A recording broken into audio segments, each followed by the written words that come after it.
everyone, welcome to Mathsthan and I welcome you all to the classes of Political Science. और आज के इस class में हम पढ़ेंगे a very very important topic that is Indian political thought.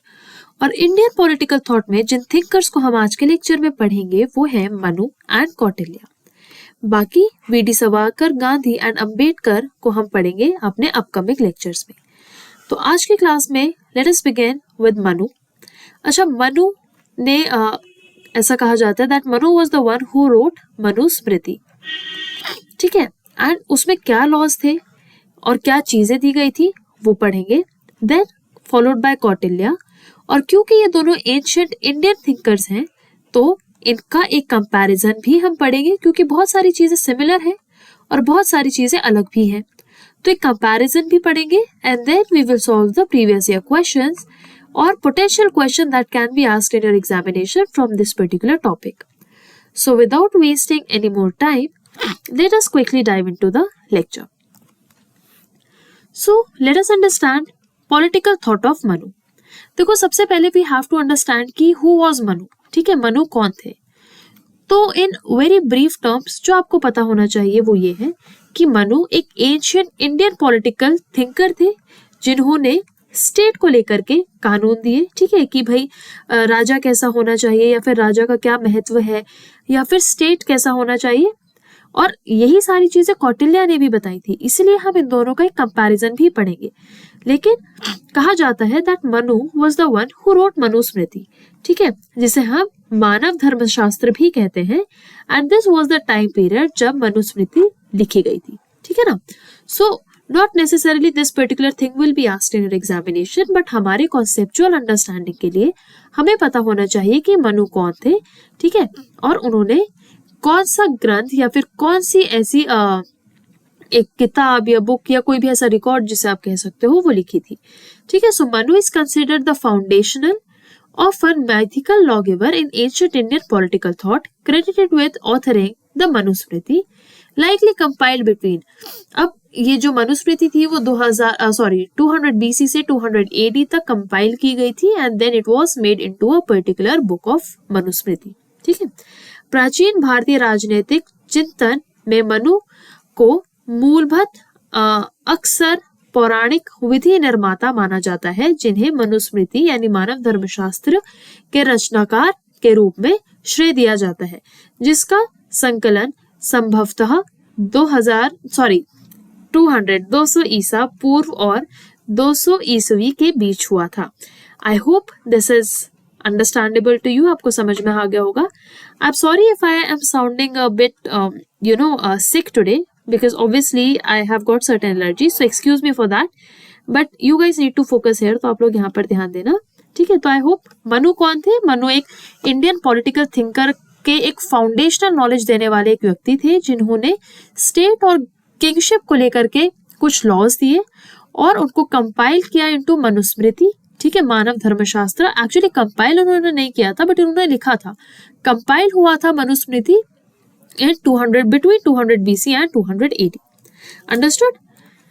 तो अब सबसे पहला कॉन्सेप्ट जो इन्होंने दिया था, very important to understand, that is the concept of state. State का क्या कॉन्सेप्ट है? ठीक, so first of all Manu proposed Saptanga theory. आप लोग याद रखेंगे, मनु ने प्रपोज की थी सप्तांग थ्योरी. अब आपने ना ये सप्तांग थ्योरी कहीं ना कहीं कौटिल्य से रिलेटेड पढ़ी होगी, राइट? बट जो कोर था ऑफ सप्तांग थ्योरी वो दिया था मनु ने. ठीक है, and Kautilya accepted it and rewrote it with certain changes.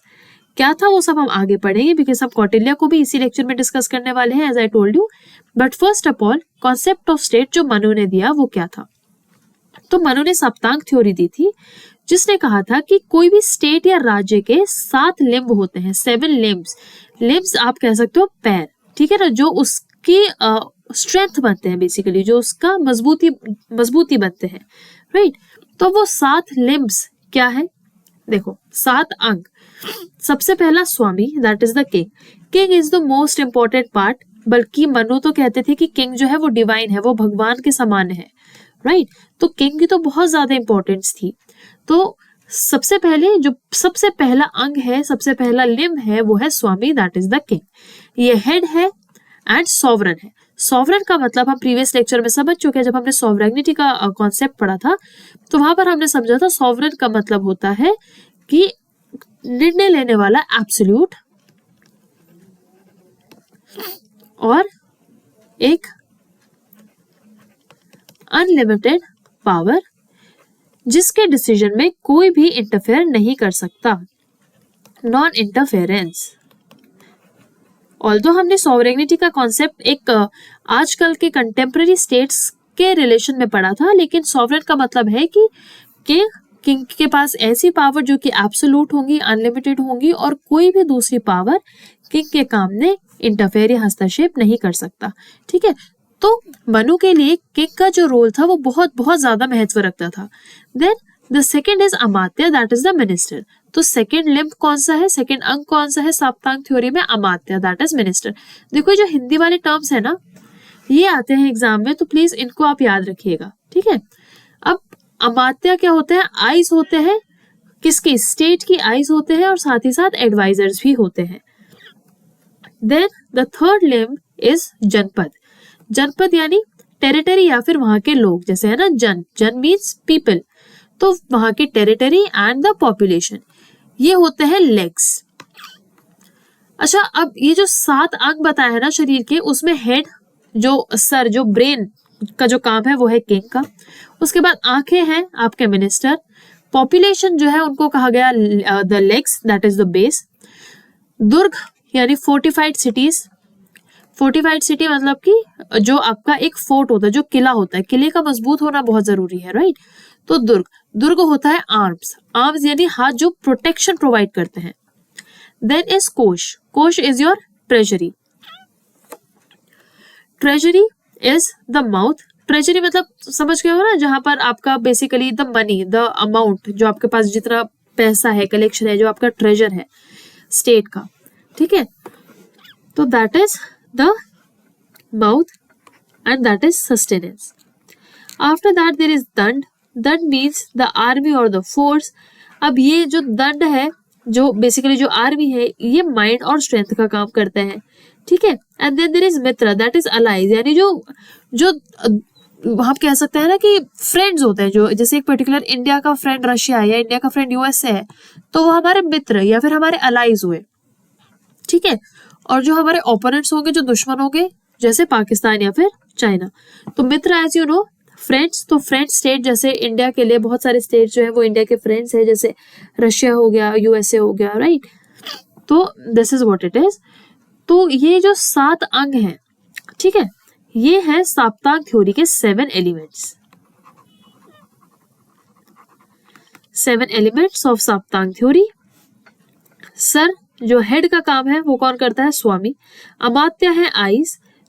जो जनपद या जो लोग हैं, पॉपुलेशन है, वो है टेरिटरी के लेग्स। दुर्गा यानी जो किला है, जो फोर्टिफाइड सिटी है, वो है प्रोटेक्शन, आर्म्स यानी कि हाथ। देन कोश यानी जो ट्रेजरी, जो पैसा है, वो है माउथ का काम। ठीक है, जो सस्टेनेंस प्रोवाइड करता है, जो सस्टेनेंस मतलब जो लोगों के लिए लाइवलीहुड प्रोवाइड करता है या लोगों को अपने जीवन जीने का, व्यक्त करने का एक सहारा बनता है ना। पैसा is the what, the money is what, the sustenance, है ना, हम सस्टेन कर पा रहे हैं ड्यू टू मनी, तो दैट इज इट। उसके बाद दंड जो कि है आर्मी। अब देखो दंड को ना यहाँ पे पनिशमेंट से कंफ्यूज मत करना, ठीक है, पनिशमेंट के कॉन्सेप्ट से इसको कंफ्यूज नहीं करना है। दंड का मतलब है आर्मी, ठीक है, या force, that is your mind and strength. And then there is mitra, that is your allies, और वो है आपके ईयर्स। ठीक है, ये डिप्लोमेटिक सपोर्ट होते हैं हम किसी भी स्टेट के लिए। तो ये है 7 elements, that is the concept of state. तो सप्तांग थ्योरी ऑफ मनु में ये 7 एलिमेंट्स आपको पता होने चाहिए, स्वामी, अमात्य, जनपद, दुर्गा, कोश, दंड और मित्र। अंडरस्टूड। सेकेंड कॉन्सेप्ट समझते हैं, that is origin of kingship या फिर राज्य की उत्पत्ति। अब कैसे ओरिजिन हुआ पढ़ते हैं। Manu believed in the divine origin of kingship. यहाँ पर राजा का रोल बहुत अहम है, ठीक है। The king is very important. King जो है वो डिवाइन ओरिजिन रखता है। He stated that when there was chaos and fear in the world, God created the king using the essential particles of 8 deities. अब ये कहते हैं कि मनु ने बिलीव किया कि जब दुनिया में अराजकता थी, यानी कोई स्टेट नहीं थी, कोई गवर्नमेंट नहीं थी, है ना, किसी का रूल नहीं था, और जब पूरी दुनिया में एक डर फैला हुआ था या लोग बस इधर उधर भाग रहे थे, कोई न्याय नहीं था, उस टाइम पर भगवान ने राजा को 8 देवताओं के एसेंशियल पार्टिकल से राजा को बनाया। तो जो राजा का कॉन्सेप्ट है वो इनके लिए डिवाइन है, यानी दैव्य है। ठीक है, तो ये एक बहुत बड़ा इंपॉर्टेंट पॉइंट है जो आपको कहीं ना कहीं कंफ्यूज भी कर सकता है and also from the point of view of your exam. तो आप ये एक चीज याद रखना कि मनु के लिए किंग का जो कॉन्सेप्ट है वो डिवाइन ओरिजिन का है, यानी दैव्य है। ठीक है, तो अब वो कौन सी डीटी थी? देखो एग्जाम में ये नहीं पूछा जाएगा, but still for your knowledge, for your information आपको पता होना चाहिए। दीज डीटीज आर इंद्र, वायु, यमा, सूर्य, अग्नि, वरुणा, चंद्र एंड द कुबेरा। ठीक, मनु के अनुसार राजा की उत्पत्ति दैव्य है। जब संसार में अराजकता थी तब ईश्वर ने 8 देवताओं के अंश से राजा का निर्माण किया ताकि धर्म की रक्षा हो सके। अंडरस्टूड? इसमें तो कोई मुश्किल चीज नहीं है, बस आपको ये समझना है कि मनु के लिए या मनुस्मृति के अकॉर्डिंग राजा का बहुत बहुत इंपॉर्टेंट रोल है। राजा को एक दैव्य माना जाता है, राजा की उत्पत्ति दैव्य है। ठीक है, किंग जो है एक डिवाइन ओरिजिन रखता है। और मनु के अकॉर्डिंग जब दुनिया में अराजकता थी, जब दुनिया में कोई सरकार नहीं होती थी और सिर्फ केओस था और एक कंफ्यूजन थी, कोई न्याय, कोई लॉ नहीं था, उस समय भगवान ने 8 देवताओं के अंश से राजा को बनाया। ठीक है, ये है इस simplest term origin of kingship, यानी राजा की उत्पत्ति। ठीक, अब आगे बढ़ते हैं। हमारा थर्ड कॉन्सेप्ट, कॉन्सेप्ट ऑफ धर्म। अब देखो इसके बारे में मनु क्या कहते हैं, इसको समझते हैं। ठीक है, धर्म की अवधारणा, द कॉन्सेप्ट ऑफ धर्म। फॉर मनु, धर्म is not just religion but righteousness. This is the most important.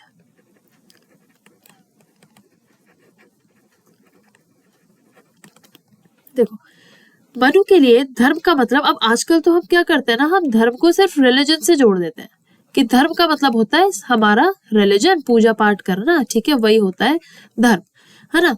लेकिन मनु के अकॉर्डिंग धर्म का मतलब सिर्फ रिलीजन नहीं होता। धर्म का मतलब होता है सही काम करना, अच्छे कर्म करना, वो भी आपका धर्म है। ठीक है, तो dharma is what? Dharma is righteousness and duty, और कर्तव्य। अब वो कहते हैं it is the supreme power that governs both the ruler and the ruled. The king's primary duty is to uphold dharma and punish those who violate it. तो मनु कहते हैं कि देखो जो सुप्रीम है, यानी जो भगवान है, जो गॉड है, ठीक है, वही रूलर को भी चला रहा है, राजा को भी चला रहा है, और वही जनता को या जो जनपद है या जो लोग हैं उनको भी वही पाल रहा है। राजा की जो प्राइमरी ड्यूटी है वो है धर्म को अपहोल्ड करना। ठीक है, और यानी लोग सही काम करें और अपना कर्तव्य ठीक से निभाए, और राजा का काम है कि ये चीज देखना, इस चीज को मॉनिटर करना कि ये सारी चीजें हो रही हैं या नहीं, और जो इंसान धर्म को वायलेट करेगा उसको सजा देना भी राजा की ड्यूटी है। ये कहते हैं मनु। तो मनु के लिए धर्म का कॉन्सेप्ट केवल और केवल रिलीजन नहीं है जहां पर आपको पूजा पाठ करना इंपॉर्टेंट है। Understanding my point? धर्म का मतलब केवल और केवल रिलीजन नहीं है, बल्कि सही काम करना, राइटियसनेस होना, और अपनी ड्यूटी, अपना कर्तव्य को अच्छे से निभाना उनके लिए धर्म है। और वो ये भी कहते हैं कि राजा की जो प्राइमरी ड्यूटी है ना, वो है कि धर्म की प्रोटेक्शन करे, यानी राइटियसनेस, सही चीजों की, सही कामों की, और लोगों के कर्तव्यों की, जो वो काम कर रहे हैं उसको मॉनिटर करे, उसको अपहोल्ड करे, और जो लोग इसको वायलेट करते हैं उनको पनिश करे। ठीक है, तो ये है कॉन्सेप्ट ऑफ धर्म फॉर मनु। मनु के लिए धर्म केवल संप्रदाय नहीं बल्कि कर्तव्य और नैतिकता है। राजा का सबसे बड़ा कर्तव्य धर्म की रक्षा करना और समाज में व्यवस्था बनाए रखना है। Understood? I hope there is no confusion about the concept of dharma when it comes to Manu. ठीक है, तो मनु के लिए धर्म क्या सिर्फ रिलीजन है? नहीं, the answer is no. Manu के हिसाब से या मनु के अकॉर्डिंग धर्म क्या है? राइटियसनेस एंड ड्यूटी, कर्तव्य और नैतिकता भी है। ठीक, एंड कॉन्सेप्ट ऑफ किंगशिप क्या था? राजा का क्या काम था? राजा कौन था? राजा दैव्य उत्पत्ति का था। ठीक है, raja was from a divine origin and उनका ये मानना था कि राजा को 8 देवताओं के अंग से मिलकर बनाया गया है। क्यों बनाया गया है? क्योंकि समाज में या पूरे जो समाज है वहां पर क्या थी? अराजकता थी, chaos थी और कोई एक पर्टिकुलर चीज नहीं थी, मतलब कोई एक पर्टिकुलर सरकार नहीं थी और लोगों के पास बड़ा ही कंफ्यूजन था। अंडरस्टूड? चलो आगे बढ़ते हैं। Concept of danda, punishment. अब देखो यहाँ पर एक कॉन्ट्राडिक्टरी चीज है। देखो दंड का मतलब पनिशमेंट होता है, ठीक है, कानून के हिसाब से पनिशमेंट, ठीक। लेकिन जब सप्तांग थ्योरी में आप पढ़ोगे ना, ये जो हमने पढ़ा है सप्तांग थ्योरी में, दंड इज व्हाट? दंड इज आर्मी, ठीक है, आर्मी या फिर फोर्सेस। तो प्लीज कंफ्यूज मत होना यहाँ पर। सप्तांग थ्योरी में, मनु की सप्तांग थ्योरी में दंड इज योर आर्मी, ठीक है ना। एंड बाकी जो वो पनिशमेंट का जो लॉ देते हैं दैट इज ऑल्सो कॉल्ड दंड। तो अब दंड क्या है? देखो दंड एक कोर्सिव पावर है स्टेट की, ठीक है। और मनु आर्ग्यू करते हैं that without the fear of danda the strong would devour the weak. However, dand must be used justly. If a king uses it unfairly, it will destroy him. Simple words में, दंड राज्य की वह शक्ति है जो व्यवस्था बनाए रखती है, ठीक है। अगर पनिशमेंट नहीं होगी तो obviously there will be chaos, है ना। अगर आप किसी को पनिशमेंट नहीं दोगे तो फिर तो कह सकते हैं अनैतिकता भी फैलेगी, है ना, और इनजस्टिस भी बहुत ज्यादा बढ़ जाएगी। फिर मनु का मानना था कि दंड के डर से ही लोग अपने कर्तव्यों का पालन करते हैं। यदि राजा अनुचित दंड देता है तो वह स्वयं नष्ट हो जाता है।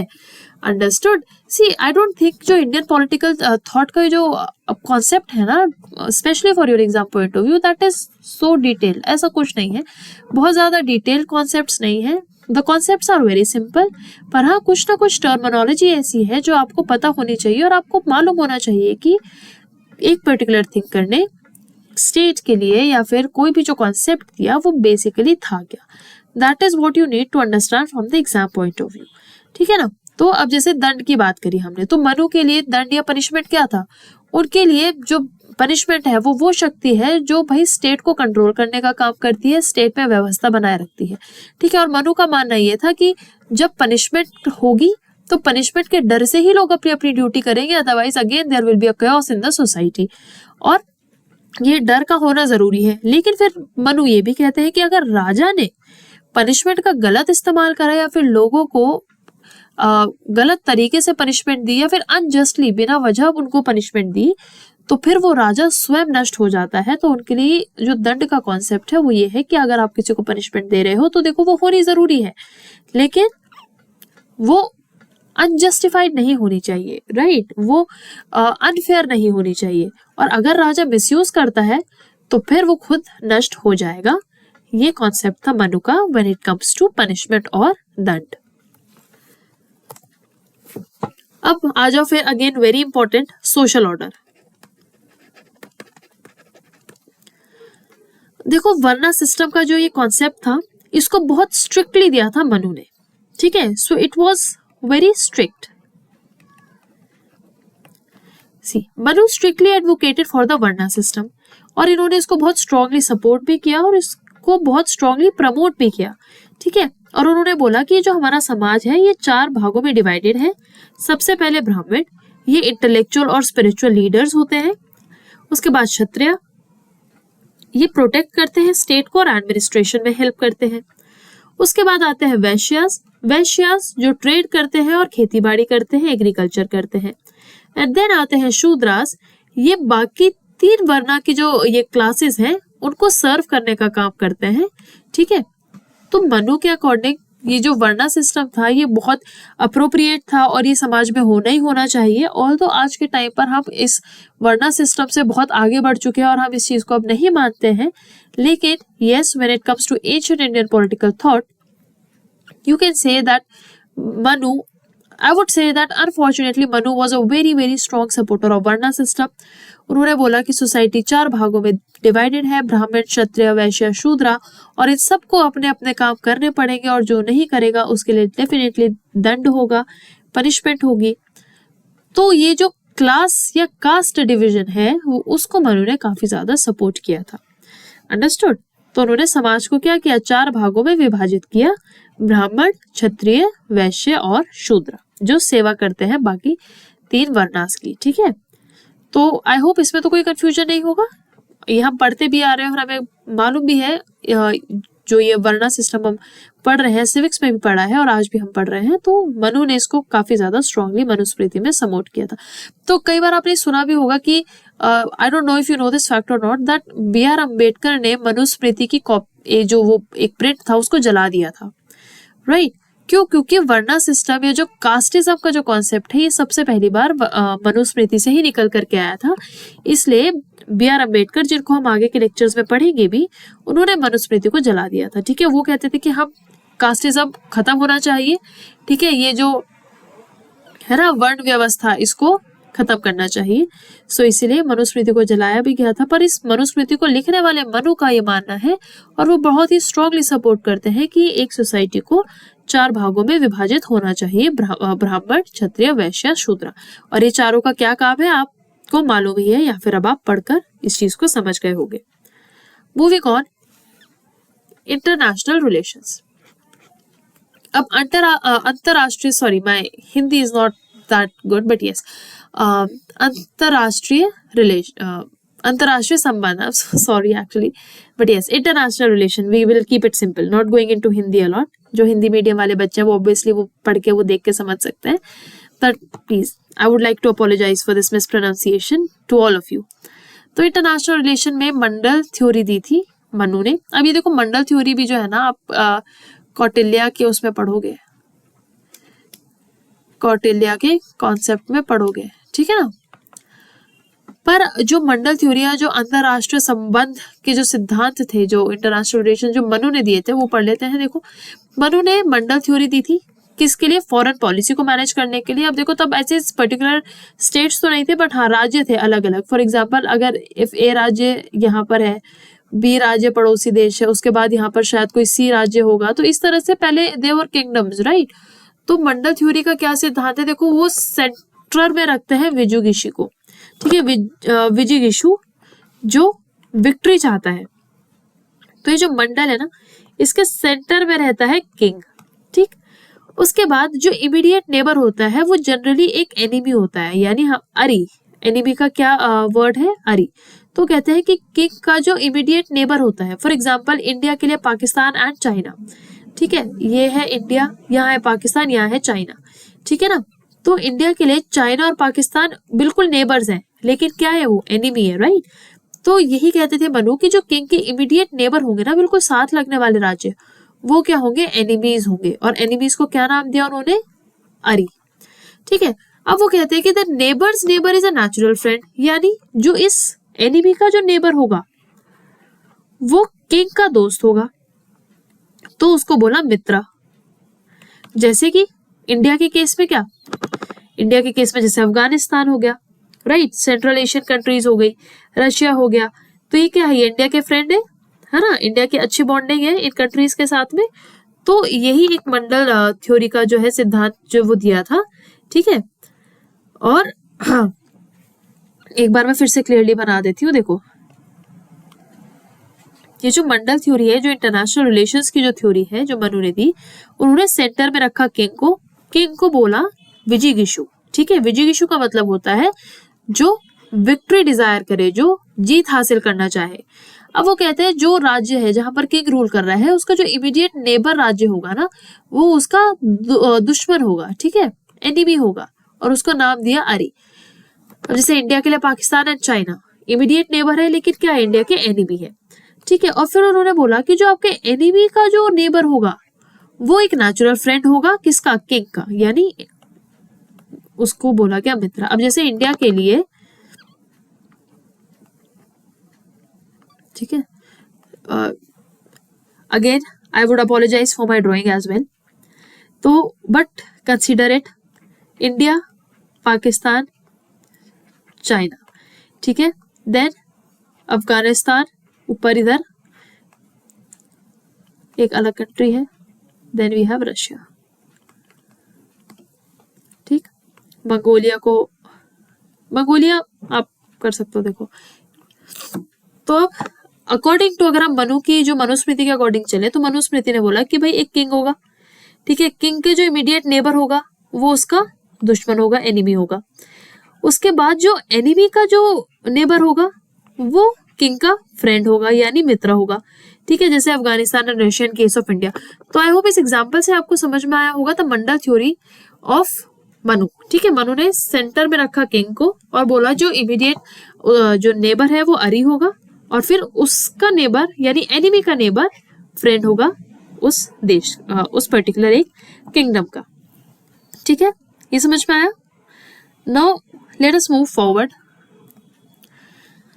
अब देखो जब आपने 5-6 कॉन्सेप्ट समझ लिए हैं मनु के बारे में, ठीक है। मनु कौन थे? मनु एक एंशिएंट इंडियन पॉलिटिकल थिंकर थे जिन्होंने जिनको हम लॉ गिवर भी मानते हैं और उन्होंने इंडियन पॉलिटिकल थॉट की फाउंडेशंस दी और ये बताया कि भाई स्टेट कैसे काम करेगा और स्टेट को क्या क्या फॉरेन पॉलिसी के तौर पर क्या क्या चीजें मालूम होनी चाहिए, तो उन्होंने अपने कॉन्सेप्ट्स दिए, ठीक है। मनुस्मृति उन्होंने मानव धर्मशास्त्र दी, कंपाइल हुई थी ये मानव धर्मशास्त्र बिटवीन 200 BC एंड 200 AD।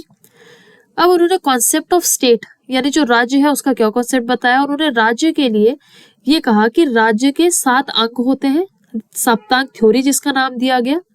वो 7 अंग ये 7 एलिमेंट्स क्या है? सबसे पहले जो सर का काम करता है वो है स्वामी, उसके बाद आंखों का काम करने वाला जो है वो होता है अमात्य यानी मिनिस्टर्स, उसके बाद स्टेट का राज्य के जो पैर जो सपोर्ट होता है मेन वो होता है उसकी पॉपुलेशन यानी जनपद, उसके बाद राज्य को प्रोटेक्ट करने वाला जो होता है वो होता है उसका किला फोर्टिफाइड सिटी यानी दुर्गा, उसके बाद जो ट्रेजरी जो कोष है वो है उसका माउथ यानी सस्टेनेंस यानी लोगों को क्या करने वाला। ट्रेजरी क्या होता है? खजाना, है ना, जिससे लोग अपने जिससे एक राजा अपने देश का अपने राज्य के लाइवलीहुड को बरकरार रख सकता है।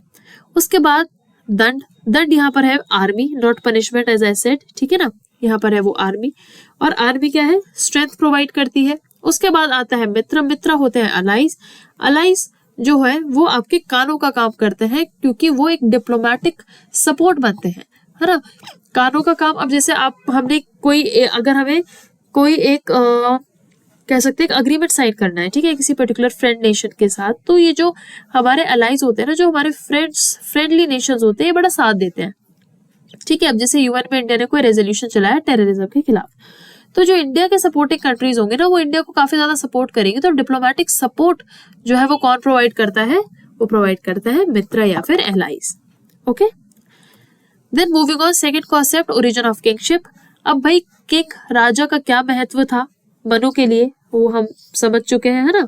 देखो वो एक दैव्य ओरिजिन का था, डिवाइन ओरिजिन का माना जाता था और मनु का ये मानना था कि जब अराजकता थी पूरी दुनिया में, क्योस थी, कोई कानून नहीं था, कुछ नहीं था और लोगों में भी बड़ा कंफ्यूजन था, तो फिर भगवान ने 8 देवताओं के अंश से एक राजा को बनाया और राजा क्या करते हैं? राजा भाई गवर्न करते हैं, राजा का काम है कि धर्म की रक्षा करना। अब धर्म का कॉन्सेप्ट क्या है वो समझ लेते हैं। मनु के लिए धर्म का मतलब सिर्फ रिलीजन की रक्षा करना नहीं होता है, ठीक है, क्योंकि आजकल हम ये जो वर्ड है ना धर्म, इसका कॉनोटेशन सिर्फ अपने रिलीजन तक रखते हैं। हालांकि जो ओरिजिनली जो मनु ने मनुस्मृति में जो धर्म का मतलब बताया है वो है अच्छे कर्म, सही काम और अपना सही कर्तव्य करना, ठीक है। तो उन्होंने कहा कि राजा की जो प्राइमरी ड्यूटी है वो है धर्म की रक्षा करना। धर्म यहाँ पर सही काम, सही कर्म और कर्तव्य को कहा गया है, ना केवल रिलीजन को, ठीक है। ये बात आप क्लियरली समझना, ठीक। और ये भी कहा कि राजा का काम है धर्म को अपहोल्ड करना और उन लोगों को पनिश करना जो इसको वॉयलेट करेंगे, यानी जो लोग गलत काम करेंगे, अपने काम नहीं करेंगे, उनको पनिश करना भी राजा का काम है। देन कम्स दंड या फिर पनिशमेंट। अब वो कहते हैं कि जो दंड है वो एक कोर्सिव पावर है स्टेट की, ठीक है, कोर्सिव पावर है यानी कि ये एक वो शक्ति है जो स्टेट दूसरों पर इम्पोज कर सकता है। और उन्होंने आर्ग्यू किया कि लोग दंड के डर से ही, पनिशमेंट के डर से ही अपने काम को सही तरह से करेंगे, अपने करने के कर्तव्य सही करेंगे। और उन्होंने ये भी कहा कि अगर राजा गलत इस्तेमाल करता है दंड का या बेवजह पनिशमेंट देता है तो फिर उस राजा का नष्ट हो सकता है, ठीक है ना। तो that is the concept of दंड। उसके बाद आते हैं सोशल ऑर्डर। सोशल ऑर्डर यानी वर्ण सिस्टम उन्होंने दिया और उन्होंने कहा कि भाई समाज को 4 भागों में विभाजित किया जाए और किया गया बेसिकली। तो हम सबको पता है कौन से है वो 4 ग्रुप वर्णा सिस्टम के, ब्राह्मण, क्षत्रिय, वैश्य, शूद्रास। चारों के अपने अपने काम है। ब्राह्मण जो है वो इंटेलेक्चुअल स्पिरिचुअल लीडर्स होते हैं। क्षत्रिय प्रोटेक्शन का काम करते हैं, यानी कि बेसिकली आप कह लो आर्मी, ठीक है, जो लड़ते हैं, जो एडमिनिस्ट्रेशन में हिस्सा लेते हैं। उसके बाद वैश्यास आते हैं जो कारोबार करते हैं, ट्रेड करते हैं और एग्रीकल्चर संभालते हैं। देन कब शूद्रास। शूद्रास जो है वो सेवा करते हैं बाकी के 3 वर्णास की, as simple as that.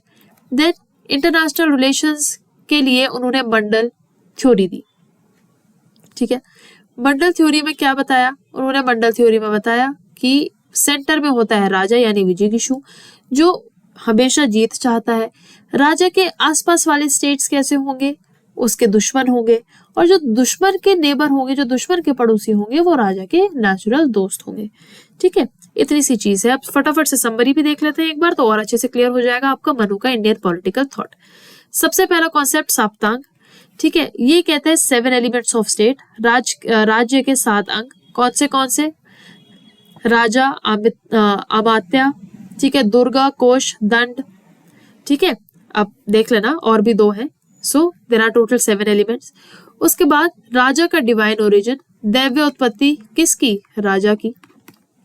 King को भगवान ने बनाया है, राजा ईश्वर की कृति है, और 8 देवताओं के अंश से एक राजा को बनाया गया। उसके बाद धर्म का कॉन्सेप्ट क्या? Supreme law and duty. तो उनके लिए धर्म क्या था? मनु के लिए धर्म कोई रिलीजन नहीं था, ठीक है ना। ये प्लीज आप लोग बात याद रखना। It was not religion, it was supreme law, यानी सर्वोच्च कानून, और कर्तव्य को उन्होंने धर्म कहा। उसके बाद दंड यानी पनिशमेंट। भाई अगर पनिशमेंट का डर नहीं होगा लोगों में तो लोग अपने काम ठीक से नहीं करेंगे। फिर इंटरनेशनल रिलेशंस के संबंध में मंडल सिद्धांत दिया, फॉरेन पॉलिसी की स्ट्रैटेजी दी, और ये बताया कि भाई जो किंग है, किंग के पास वाला नेबर जो है वो उसका एनिमी होगा, फिर उसके बाद वाला उसका फ्रेंड होगा। अंडरस्टूड? तो आई होप आपको मनु का कॉन्सेप्ट समझ में आ गया होगा ये पूरा। I hope it's clear to everyone, ठीक है। अब मनु को जब हमने समझ लिया है तो अब समझेंगे हम पॉलिटिकल थॉट ऑफ कौटिल्य, ठीक, कि कौटिल्य क्या कहते थे। देखो इंडियन पॉलिटिकल थॉट में अब ये नाम तो आपने कई बार सुना होगा, चाणक्य नीति भी सुना होगा, ठीक है। कौटिल्य को ही हम चाणक्य के नाम से भी जानते हैं, है ना। तो कहीं ना कहीं आप सभी लोग फेमिलियर होंगे, है ना। और इनको विष्णुगुप्ता भी बोला जाता है। अब ये बहुत सेलिब्रेटेड रियलिस्ट, ठीक है। रियलिस्ट मतलब यथार्थवादी, यानी जो प्रैक्टिकल रहकर जो अपने सिद्धांत देते थे। क्योंकि देखो एक होते हैं आइडियलिस्ट, ठीक है, और फिर होते हैं रियलिस्ट। आइडियलिस्ट का ये होता है कि भाई एक परफेक्ट दुनिया कैसी होगी, कोई परफेक्ट राज्य कैसा होगा, वो परफेक्टनेस को देखते हुए वो अपने सिद्धांत रख देते हैं, प्रिंसिपल रख देते हैं।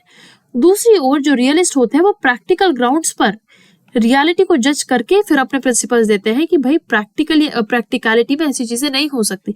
फॉर एग्जाम्पल अगर हम ले कि भाई पूरी जो दुनिया है वहां पर सब खुश रहे, पूरी दुनिया में हर व्यक्ति खुश हो, हर व्यक्ति के पास खूब पैसा और सब मजे करे, ऐसा बोलेगा आइडियलिस्ट, है ना। आइडियलिस्ट बोलेगा कोई भूख से नहीं मर रहा है, सब बड़े खुश हैं, जो हमारी दुनिया है उसमें बहुत एक कह सकते हो एक बहुत कंफर्ट है, ठीक है। तो this will be the thinking of idealist. और जो रियलिस्ट होगा ना वो बोलेगा कि प्रैक्टिकलिटी में ऐसा कुछ भी पॉसिबल नहीं है, ठीक है। सो दिस इज व्हाट रियलिस्ट से। अब देखो क्या है, चाणक्य ने या फिर कौटिल्य ने या फिर विष्णुगुप्ता जिनको आप कह सकते हो, उन्होंने दिया था कॉन्सेप्ट ऑफ अर्थशास्त्र। कॉन्सेप्ट नहीं, बेसिकली किताब ही थी ये, ठीक है ना। उन्होंने अर्थशास्त्र दी थी और उन्होंने जो है रिलीजियस फाउंडेशंस से अपना फोकस जो है उसको ज्यादा प्रैग्मेटिक यानी स्टेट सेंटर रियल, ठीक है ना। I am sorry. चलो, तो उन्होंने क्या किया, focus from the religion foundation of Manu to a more pragmatic state centric approach. तो बेसिकली कौटिल्य ने, मनु ने काफी ज्यादा रिलीजियस पॉइंट ऑफ व्यू से, जैसे वर्णा सिस्टम हो गया, है ना, तो काफी ज्यादा रिलीजियस पॉइंट ऑफ व्यू से अपने फाउंडेशंस रखे थे, दूसरी तरफ कौटिल्य ने उसको बहुत ज्यादा स्टेट ओरिएंटेड और रियलिस्टिक सिद्धांतों में कन्वर्ट कर दिया था। ठीक है, प्रैग्मेटिक यानी वही जो आइडियलिस्ट और रियलिस्ट वाली बात मैंने आपको बताई ना, तो चाणक्य के अकॉर्डिंग चाणक्य एक वो इंडियन पॉलिटिकल थिंकर थे जिनको हम आज भी सेलिब्रेट करते हैं फॉर बीइंग अ रियलिस्ट। उन्होंने अर्थशास्त्र दी थी और उन्होंने स्टेट क्राफ्ट के ऊपर बात करी थी। ठीक है, just remember this word state craft. और उन्होंने बताया था कि एक राजा को कैसा होना चाहिए, एक राजा की स्टेट जो है वो कैसी होनी चाहिए, किन किन नीतियों को एक राजा को अपनाना चाहिए ताकि वो अपने स्टेट को और बड़ा और शक्तिशाली बना सके। ठीक है ना, तो अब समझते हैं कि इन्होंने कौन से प्रिंसिपल्स दिए। And he was a realist, ये एक यथार्थवादी सोच रखते थे। इन्होंने कोई आइडियलिस्ट सोच नहीं दी थी कि हाँ बस समाज ऐसा होना चाहिए, ये चीजें होनी चाहिए, इतने वर्ग होने चाहिए, नहीं। इन्होंने कहा कि रियलिटी में एक राज्य को अगर मजबूत होना है तो कौन सी पॉलिसीज अपनानी चाहिए, वो इन्होंने बताया अर्थशास्त्र में। ठीक है, अब हम एक एक करके समझते हैं हमारे एग्जाम पॉइंट ऑफ व्यू से हमें क्या क्या चीजें मालूम होना जरूरी है। सबसे पहले अगेन सप्तांग थ्योरी, राज्य के 7 एलिमेंट्स। ठीक है, तो like Manu Kautilya believe state has 7 limbs but he emphasise functional interdependence of these.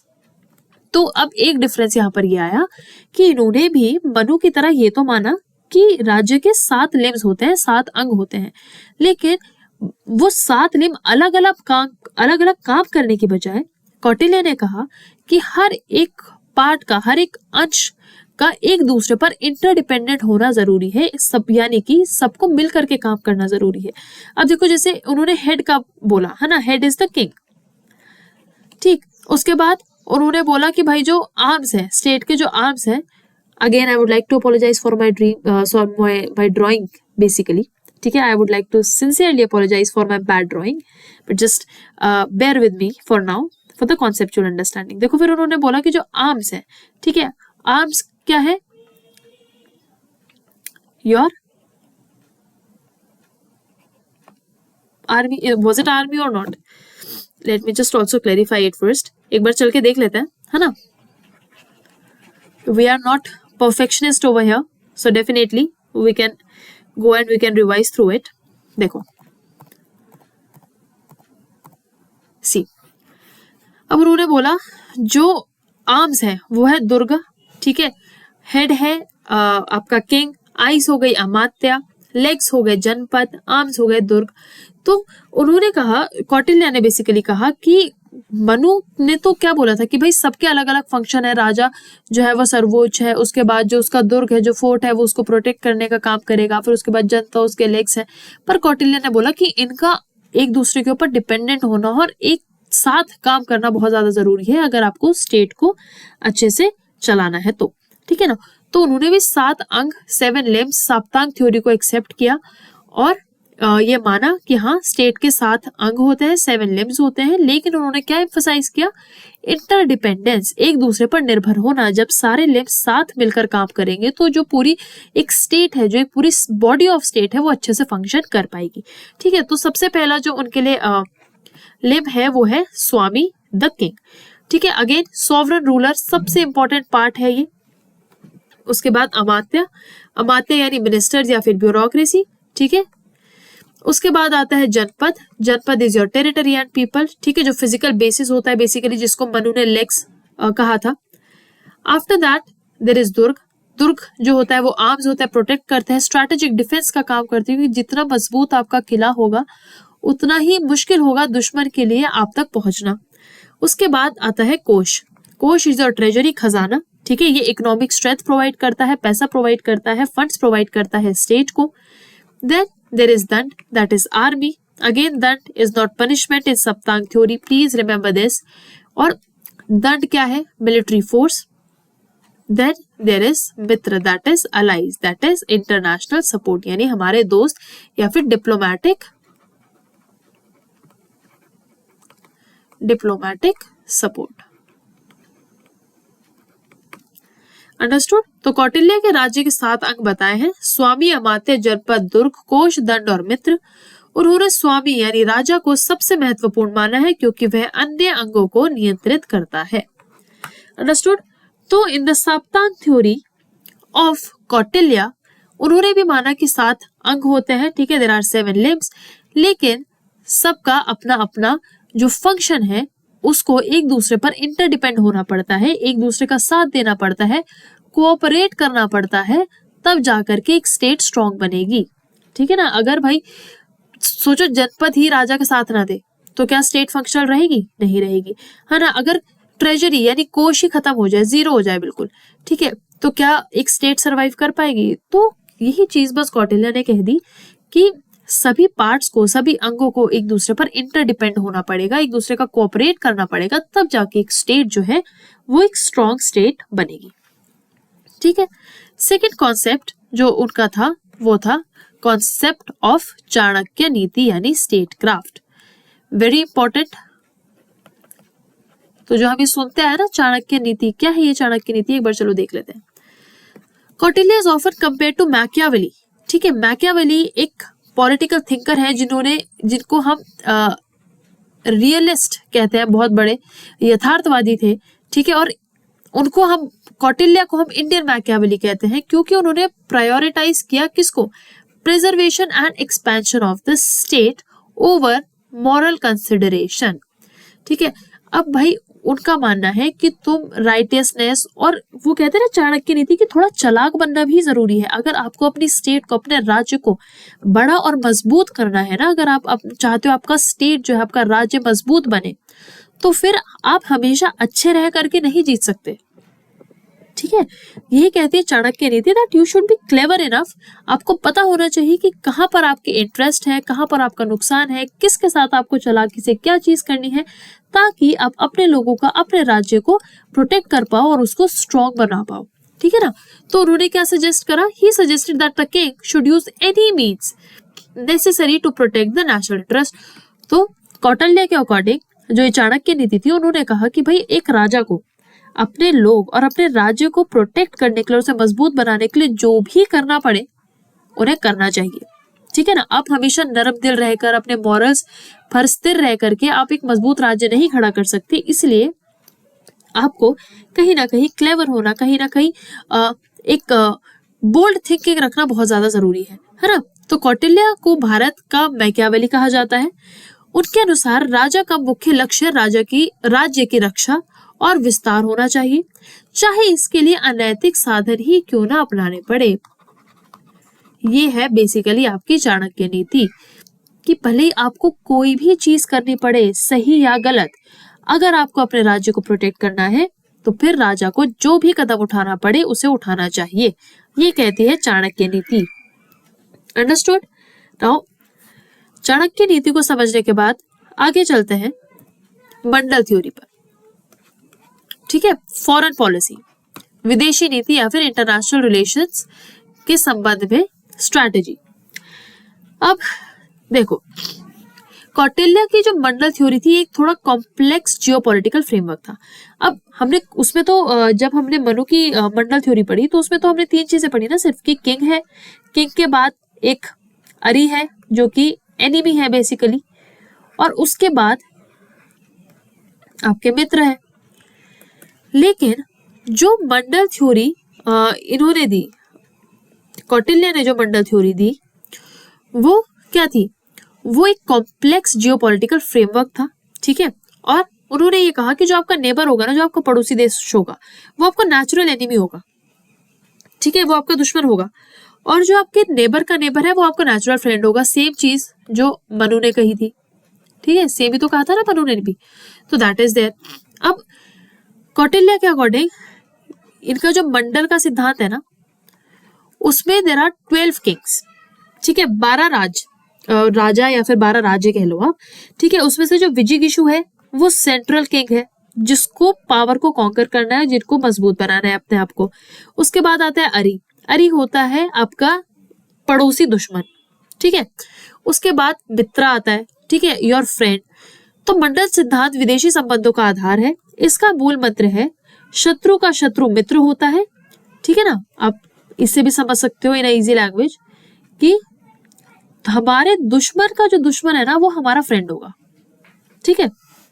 समझ में आ रहा है ना कि फॉर एग्जाम्पल ए, अब ए और बी के बीच में नहीं बनती और ए और सी के बीच में भी नहीं बनती, सॉरी बी और सी के बीच में भी नहीं बनती और ए और बी के बीच में भी नहीं बनती, तो अल्टीमेटली ए और सी आपस में क्या होंगे, फ्रेंड्स होंगे। ठीक है ना, यही है कि शत्रु का शत्रु हमेशा मित्र होता है। तो अब इसको थोड़ा डिटेल में समझ लेते हैं, क्योंकि देखो हमने कहा 12 किंग होते हैं ना, जो कौटिल्य का जो सिद्धांत है उसमें देयर आर 12 किंग्स। तो क्या है देखो समझो, विजिगीषु आपका यहां पर है, ठीक है ना, ये आपका किंग है। पेज चेंज कर लेते हैं।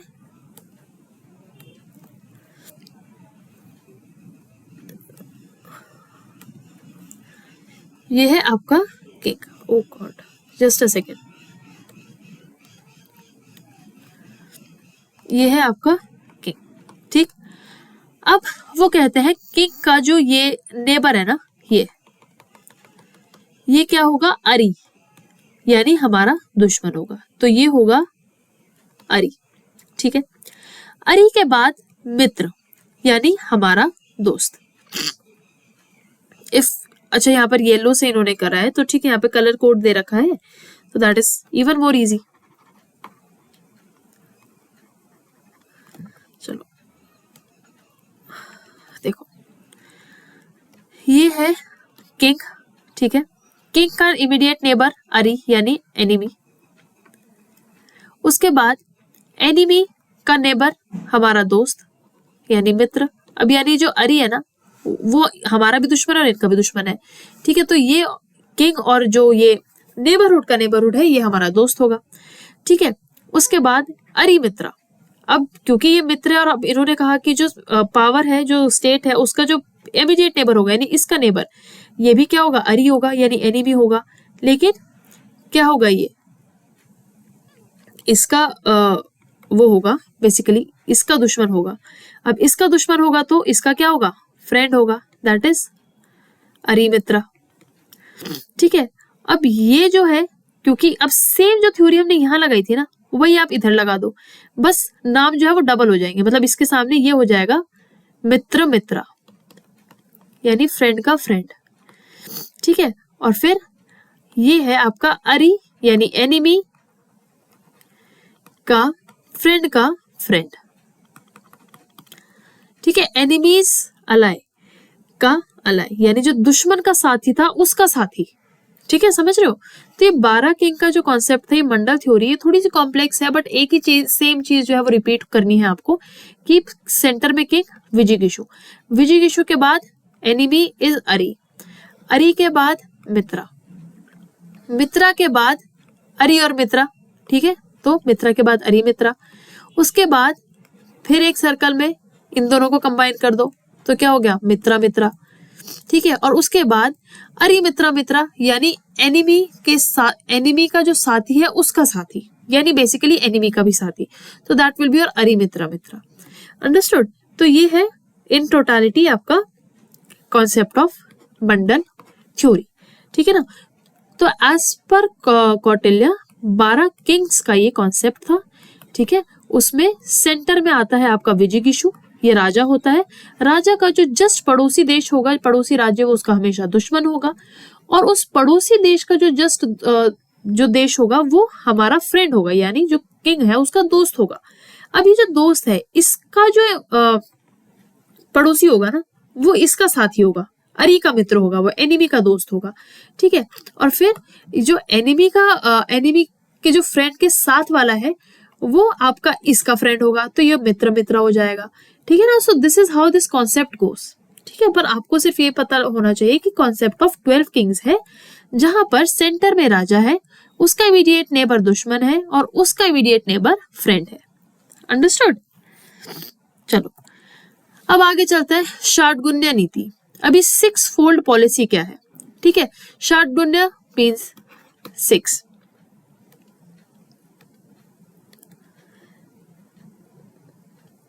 देखो। अब to deal with foreign state, Kautilya ने 6 स्ट्रैटेजीज प्रपोज करी, जिसको शाटगुन्य नीति या 6 फोल्ड पॉलिसी कहते हैं। सबसे पहले आती है संधि। संधि यानी आप पीस ट्रीटी करो, जिससे हो सके उसके साथ आप एक संधि कर लो, एक पीस ट्रीटी कर लो, ठीक है ना। एक बोलते ना कि हमने एक असाइनमेंट तो नहीं, I am just forgetting that word, basically treaty है ना, संधि कर लेते हैं कि भाई हम आज से दोस्त हैं, हमने एक अग्रीमेंट कर लिया बेसिकली, ठीक है। तो कौटिल्य बोलते हैं कि जिससे आप दोस्ती कर सको उससे दोस्ती करो, ठीक है। उसके बाद विग्रह यानी वॉर यानी दुश्मनी, सीधा सीधा, ठीक है, हॉस्टिलिटी, एनिमी, दुश्मनी। अब दोस्ती नहीं हुई, दोस्ती किसी प्रकार नहीं हुई तो क्या हो गई, दुश्मनी हो गई। और अगर दुश्मनी हो गई तो भाई करना पड़ेगा वॉर, ठीक है। वॉर करना पड़ेगा तो फिर वॉर के लिए प्रिपरेशंस भी करनी पड़ेंगी, है ना। वॉर के लिए प्रिपरेशन करनी पड़ेगी तो भाई पूरे उसको जो है आपको आर्मी को रेडी रखना पड़ेगा, ठीक। आर्मी को रेडी रखना पड़ेगा तो फिर कोशिश करना कि आप न्यूट्रल भी हो जाओ। कुछ कुछ ऐसे स्टेट्स हैं जिनके साथ आप कह सकते हो कि हाँ भाई न्यूट्रलिटी भी होना जरूरी है, कि ना आप उसके साथ हो ना आप इसके साथ हो, तो आपका न्यूट्रल होना भी जरूरी है। फिर पांचवी नीति जो उन्होंने बताई वो थी समशार्य। समशार्य मतलब seeking protection from a stronger king. अगर आपको पता है कि एक देश आपसे ज्यादा स्ट्रांग है तो फिर आप उससे प्रोटेक्टेड रहो, है ना। जैसे अगर हम इंडिया और चाइना को ही कंपेयर कर ले, देखो, तो we all know that China is stronger in terms of economy also, in terms of money also, है ना, in terms of trade also. तो फिर इंडिया को क्या करना चाहिए कि अपने देश को प्रोटेक्ट करना चाहिए फ्रॉम अ स्ट्रॉन्गर पावर, है ना। और कोशिश करनी चाहिए, देखो, कि पहले तो संधि हो जाए, पीस ट्रीटी हो जाए, है ना। But in case peace treaty नहीं होती है तो फिर हमें प्रोटेक्शन रखनी चाहिए, हमें जो मजबूत किंग है उससे प्रोटेक्ट भी रखना चाहिए अपने आप को, ठीक। उसके बाद आता है द्वंद्वी भाव यानी डबल पॉलिसी, यानी आप एक पावर के साथ तो पीस कर लो, ठीक है, और making peace with one and war with another, और दूसरे के साथ आप लड़ाई कर लो। यानी कि अगर इंडिया को पता है कि भाई चाइना उसका दुश्मन है और चाइना इंडिया से स्ट्रांग भी है, तो द्वंद्वी भाव क्या कहेगा कि इंडिया यूएसए से दोस्ती कर ले और फिर चाइना के अगेंस्ट वॉर कर ले। समझ रहे हो आप? So this is the six fold policy, shadgunya niti of Chanakya, ठीक है। तो सबसे पहले संधि यानी पीस या ट्रीटी, कोशिश करो कि आप जो है पीस कर पाओ, संधि कर पाओ, अग्रीमेंट कर पाओ। नहीं हुआ तो फिर हॉस्टिलिटी, दुश्मनी। तीसरा, प्रिपरेशन रखो हमेशा वॉर की। चौथा, आसना यानी न्यूट्रलिटी, आपका न्यूट्रल होना जरूरी है। देन समशार्य, दैट इज अगर कोई मजबूत किंग है, स्ट्रॉन्गर किंग है तो उससे अपने आप को प्रोटेक्टेड रखो। एंड देन देयर इज द्वंद्वी भाव यानी डुअल पॉलिसी, कि भाई अगर एक स्ट्रॉन्गर किंग है तो आप एक पावर से आप फ्रेंडशिप कर लो और दूसरे के साथ फिर आप वॉर पर चले जाओ, ठीक है ना। तो ये है सिक्स फोल्ड पॉलिसी। इसमें भी आपको ये जो नाम है ना ये याद होने चाहिए, दीज टर्म्स आर इंपॉर्टेंट, ठीक है। तो मैं यहाँ पर लिख भी देती हूँ that terms are important. Understood? चलो moving on to the next, the four upanyas यानी फोर टैक्टिक्स, चार उपाय। Now Kautilya give four tactics as well. सबसे पहले we all have heard these phases, ठीक है, साम दाम दंड भेद जो हम पढ़ते हैं या सुना भी होगा कहीं ना कहीं। These are the four tactics और फोर उपाय जो कि चाणक्य ने दिए थे। The first is sama, means conciliation या फिर परसुएशन, कि आप या तो समझा लो, ठीक है, बातचीत कर लो और चीजों को सुलझा लो if at all there is a problem with any other particular state. After that there is dana, that is gift. दान करो, ब्राइब करो हो सके तो, जैसे पहले अग्रीमेंट्स होते थे, ठीक है ना, तो you can also give hefty gifts ताकि सामने वाली जो पावर है वो आपका साथी बन जाए और आपके साथ आ जाए। देन देयर इज भेद, क्रिएटिंग डिविजन एंड डिसेंशन, यानी कि भेद मीन्स व्हाट, कि आप फूट डाल दो, है ना, जैसे यहाँ पे लिखा भी है, ठीक है, फूट डालना, कि आप डिसेंशन क्रिएट कर दो। And then the fourth tactic is danda, that is सजा देना। तो अगर एक राजा को अपने गोल्स अचीव करने हैं तो ही शुड हैव दीज चार उपाय, ठीक है। पहला साम, हो सके समझा लो, बातचीत कर लो, कंसिलिएशन कर लो, ठीक है। Then there is gift, hefty gifts दो, भाई प्रेजेंट्स दो, पैसे दो, ब्राइब करो उनको, है ना, दैट इज देयर। फिर आता है भेद, यानी कि ठीक है फिर डिवाइड कर दो, यानी जो राज्य, जो आपका दुश्मन राज्य है ना उसी में फूट डाल दो। And then you can always have this option to अपनी फोर्सेस भेज दो, पनिश कर दो। This is the four upayas, ठीक है ना। तो ये फोर उपाय आप याद रखेंगे। Then the concept of corruption and administration, यानी भ्रष्टाचार और प्रशासन के ऊपर कौटिल्य का क्या कहना था? Just a second.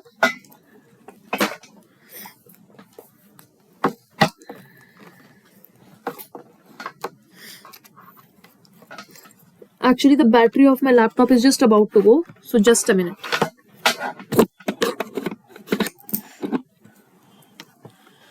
Okay, so probably this is our this is our last topic from Kautilya, that is भ्रष्टाचार और प्रशासन के ऊपर उन्होंने क्या कहा. देखो, as I have already told you कि कौटिल्य एक रियलिस्ट थे, वो एक आइडियलिस्ट नहीं थे, है ना. वो यथार्थवादी थे, वो प्रैक्टिकली चीजों को लेकर के चलते थे और उन्होंने ह्यूमन नेचर को लेकर के भी वो हमेशा प्रैक्टिकल और रियलिस्ट ही रहे हैं. So he famously said that just as it is impossible not to taste honey on the tip of the tongue, it is impossible for a government official not to consume at least a bit of king's wealth. He suggested strict auditing and a network of spies. ठीक है, तो गुधा पुरुषास, ये जो spice, just remember these Hindi terms, ठीक है, very important for your examination, can be asked. तो एक strong spy system Kautilya ने डेवलप करवाया था और उन्होंने बोला था कि भाई जब राजा बहुत अमीर हो, ठीक है, और अगर कोई ओपोनेंट भी है ना, तो ऐसा नहीं हो सकता कि जो उसके ऑफिशियल्स हैं वो ब्राइब ना ले, ठीक है, या फिर करप्शन ना फैलाए.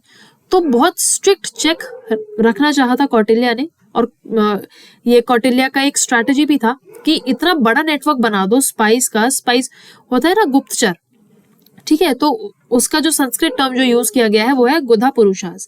तो इतना स्ट्रॉन्ग एक स्पाई सिस्टम बना दो दैट आपको पता चल जाए कि आपका कौन सा मिनिस्टर या फिर कौन सा आपका ऑफिशियल जो है ना करप्ट है, ठीक है ना.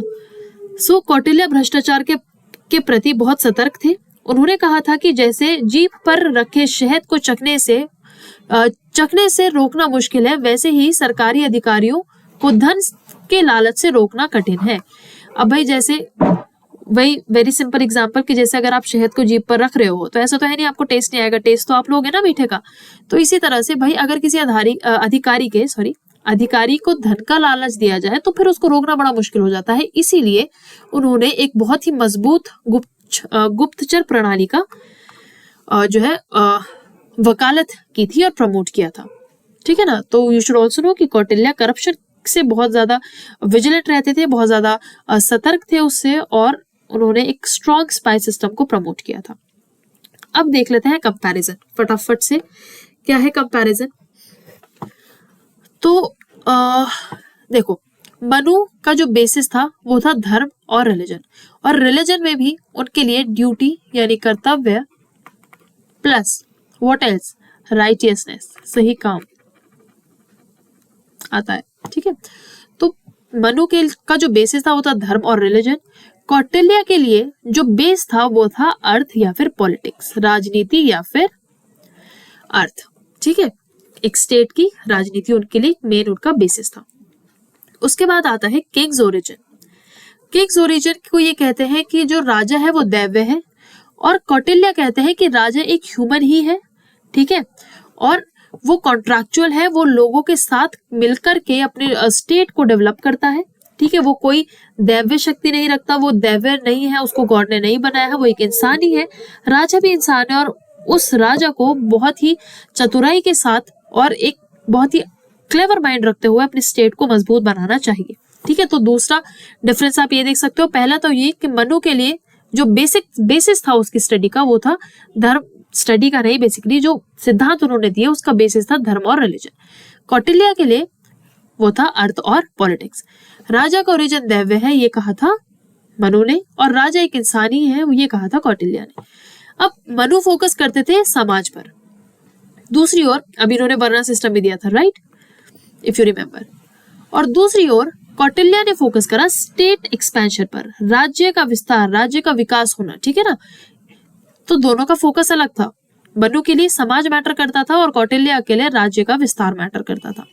स्पाई सिस्टम मनु के लिए ऐसा कुछ खास नहीं था. इन्होंने इस पर सामान्य ही अपनी जो है वो थिंकिंग को रखा, और कौटिल्य के लिए हाईली एडवांस्ड और अत्यंत विकसित स्पाई सिस्टम, गुप्तचर प्रणाली इन्होंने अपनाई थी. सो आई होप आपको एक कौटिल्य वर्सेस मनु का जो ये डिफरेंस है ये समझ में आ गया होगा, है ना. सो नाउ हमें अब करने हैं कुछ प्रीवियस ईयर क्वेश्चंस, फटाफट से देख लेते हैं, ठीक है। तो first question, according to both Manu and Kautilya which one of the following is considered the head और most important limb of the state. Very easy question, आप सब इसको बड़े ही आसानी से आई थिंक टैकल कर सकते हो, आई होप, है ना। इसमें तो बिल्कुल भी मुश्किल नहीं होनी चाहिए किसी को भी, कि मनु और कौटिल्य दोनों के अनुसार निम्नलिखित में से किसे राज्य का सिर या सबसे महत्वपूर्ण अंग माना जाता है। We all know without a doubt कि raja, the king, swami is the right answer, so option C is the right answer. Next question, in Kautilya's mandala theory what is the term used for the central king who aspires to conquer। Kautilya के मंडल सिद्धांत में विजय की इच्छा रखने वाले केंद्रीय राज्य के लिए किस शब्द का प्रयोग किया गया है। अरि, मित्र, विजिगीषु या फिर मध्यमा। अब इसलिए मैंने कहा था दैट टर्म्स आर इंपॉर्टेंट, ठीक है, टर्म्स इंपॉर्टेंट है, एग्जाम में पूछी जाती है टर्म्स। तो राजा को अगर आपने पढ़ा है, राजा को क्या कहा गया है, राजा को कहा गया है विजिगीषु, so the right answer is option number C, विजिगीषु। अरि, चलो ये भी बता देते हैं, अरि इज एनिमी, दुश्मन, mitra as you know is your friend, and madhyama is the neutral power, या फिर जो न्यूट्रल राज्य है, ठीक है वो। आगे चलते हैं question number 3, which thinker shifted the focus of Indian political thought from dharma that is religion to earth. Again हमने अभी जब इस लेक्चर को करने के बाद ये क्वेश्चन आसान है आपके लिए, आई होप, है ना। किस विचारक ने भारतीय राजनीतिक विचार का केंद्र धर्म से बदलकर अर्थ कर दिया। The answer here is very simple and I hope most of you would have got it right. Answer is option number B, that is Kautilya. Then which of the following is not one of the 4 upayas tactics mentioned by Kautilya। अब इन चारों में से कौन सा कौन सा option 4 उपाय में से एक नहीं है। साम, दंड, भेद, अहिंसा। देखो, साम, दाम, दंड, भेद, हम सबको मालूम है कि 4 उपाय जो कौटिल्य के हैं वो है साम, दाम, यहाँ पर साम, दाम, दंड यहाँ पर नहीं है, भेद है। तो ऑप्शन एलिमिनेशन से आप बता सकते हो that ahimsa is not the right answer, और sorry, option D is the right answer, it is not one of the 4 upayas of Kautilya. Next question, the varna system that is caste based duty was most rigidly defended by which thinker. Varna system को बहुत ज्यादा मजबूती से किसने promote किया था, caste based system किसने promote किया था। विनो, है ना, कौटिल्य और मनु को पढ़ने के बाद। वर्ण व्यवस्था जाति आधारित कर्तव्यों को सबसे कठोरता से बचाव किस विचारक ने किया था। We know the right answer and the answer is Manu, ठीक है, क्योंकि कौटिल्य ने तो इस चीज को बहुत ज्यादा फोकस नहीं किया था, है ना, उनका मेन फोकस था politics and economy of the state. Question number 6, according to Manu what is primary purpose of danda. Punishment का प्राइमरी पर्पस क्या होना चाहिए, है ना। मनु के अनुसार दंड का प्राथमिक उद्देश्य क्या है। सबसे पहला, टू टेरराइज पीपल, लोगों को डराना, to protect dharma and maintain order, धर्म की रक्षा और व्यवस्था बनाए रखना, to increase the king's wealth, राजा की संपत्ति बढ़ाना, टू डिस्ट्रॉय एनिमी, शत्रुओं का विनाश करना। देखो, मनु के अकॉर्डिंग राजा के 2 ही प्राइमरी काम थे, और वो थे धर्म की रक्षा करना और व्यवस्था बनाए रखना। तो पनिशमेंट का भी जो मेन फोकस था वो यही था कि भाई जब पनिशमेंट दोगे, जब दंड दोगे, तभी लोग अपने धर्म को फॉलो करेंगे, अपने कर्तव्यों को फॉलो करेंगे। So option B is the right answer here. Question number 7, who compared government officials to fish drinking water, undetectable corruption. अब देखो, ये चीज आपको अगर जब हमने मनु और कौटिल्य दोनों को पढ़ा तो करप्शन के सख्त खिलाफ कौन थे, कौटिल्य, है ना। तो आप ये एक स्ट्रॉन्ग गेस जरूर लगा सकते हो कि जब करप्शन की बात हो रही है तो करप्शन को ज्यादा फोकस किया था कौटिल्य ने, है ना। सरकारी अधिकारियों की तुलना पानी पीती मछली यानी भ्रष्टाचार लोगों से, है ना, किसने की थी। तो ये जो करप्शन से रिलेटेड है ना, वो प्लेटो मैकियावेली तो नहीं है, बट कौटिल्य है, ठीक है। चलो, सो आई होप यहां तक आपको एटलीस्ट आज के इस लेक्चर में मनु का पॉलिटिकल थॉट और कौटिल्य का पॉलिटिकल थॉट समझ में आया होगा और इन दोनों का डिफरेंस भी समझ में आया होगा। ठीक है, इसलिए हमने कंपैरिजन इनका पढ़ा है कि दोनों में क्या फर्क था। ठीक है, अब नेक्स्ट क्लास में हम पढ़ेंगे वीडी सावरकर एंड महात्मा गांधी को। ठीक है, इन दोनों थिंकर्स को हम नेक्स्ट क्लास में कवर करेंगे। आज की क्लास के लिए बस इतना ही। I hope the lecture is clear to you all. Thank you everyone.